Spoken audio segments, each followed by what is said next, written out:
Ibtidaiyah. Saya bersama rekan saya yaitu Agustina, Mardia, dan Nadila. Baik, di sini saya akan menjelaskan tentang pengertian metode pembelajaran.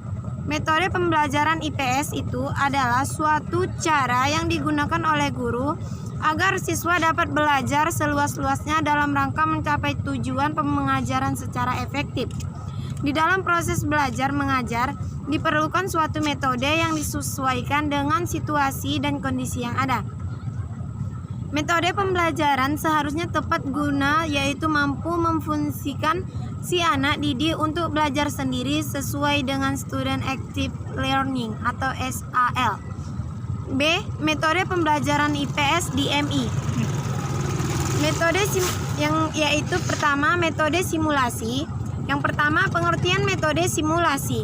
Simulasi berasal dari kata simulat yang berarti pura-pura atau berbuat seolah-olah, atau simulation yang berarti tiruan yang hanya berpura-pura saja. Sebagai metode mengajar, simulasi dapat diartikan sebagai suatu kegiatan yang menggambarkan kejadian atau peristiwa sebenarnya. Dalam pembelajaran IPS yang menggunakan metode simulasi, siswa dapat membangun kemampuan yang berkaitan dengan keterampilan berinteraksi dan berkomunikasi dalam kelompok.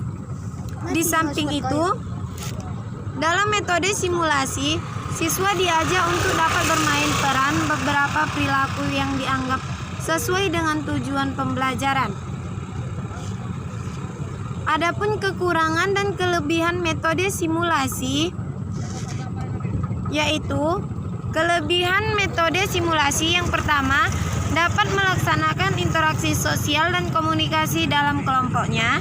Yang kedua, aktivitas siswa cukup tinggi dalam pembelajaran sehingga terlibat langsung dalam pembelajaran. Yang ketiga, dapat membiasakan siswa untuk memahami permasalahan sosial.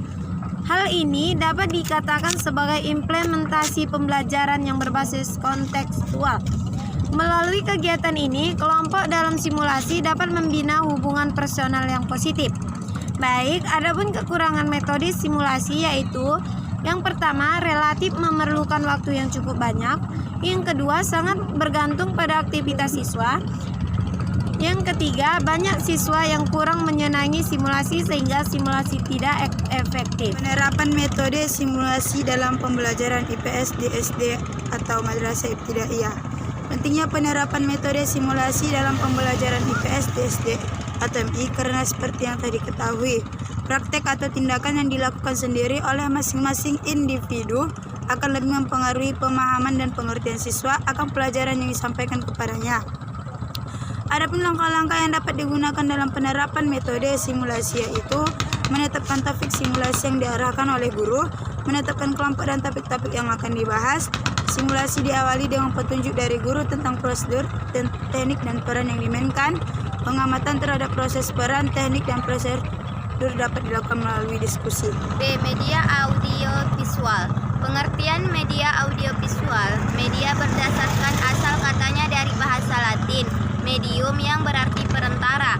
Media oleh karenanya dapat diartikan sebagai perantara antara pengirim informasi yang berfungsi sebagai sumber atau resources dan penerima informasi atau receiver. Kelebihan dan kekurangan media audio visual. Kelebihan dari penggunaan media audio visual diantaranya adalah pertama, pemakaiannya tidak membosankan peserta didik. Yang kedua, hasilnya lebih mudah untuk dipahami. Yang ketiga, menayangkan gambar bergerak. Informasi yang diterima lebih jelas dan cepat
suatu kelompok dan topik-topik yang akan ditiru setiap kelompok yang telah ditentukan. Yang kedua, simulasi diawali dengan petunjuk dari guru tentang prosedur, teknik, dan peran yang akan dimainkan.